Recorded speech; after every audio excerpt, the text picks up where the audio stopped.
ஈரானுக்கு எதிராக அமெரிக்காவும் இஸ்ரேலும் சேர்ந்து நடத்துற போர்ல ஈரானுக்கு ஆதரவாகவும் அமெரிக்காவுக்கு எதிராகவும் இந்திய மக்கள் குரல் கொடுத்துக்கிட்டு இருக்காங்க. ஆனா Epstein file hero Narendra surrender மோடியோ அமெரிக்காவுக்கு எந்த எதிர்ப்பையும் காட்டல. சங்கிங்க கூட்டம் போராடுற மக்களை தேச விரோதின்னு சொல்லிக்கிட்டு இருக்கு. ஆனா போராட்டத்துல ஈடுபட்ட இந்திய மக்களோட ஈரான் பாசத்துக்காகத்தான் இந்திய கப்பலை ஹார்முஸ் ஜலசந்தி வழியா அனுமதிச்சதா ஈரான் அரச பிரதிநிதி தெளிவா சொல்லியிருக்கிறார்.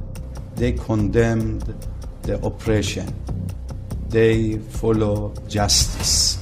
We informed our people in Iran sympathy and solidarity of our brothers and sisters in India. They are suffering from shortage of gas, shortage of petrol, and they have to provide them and help them and support them.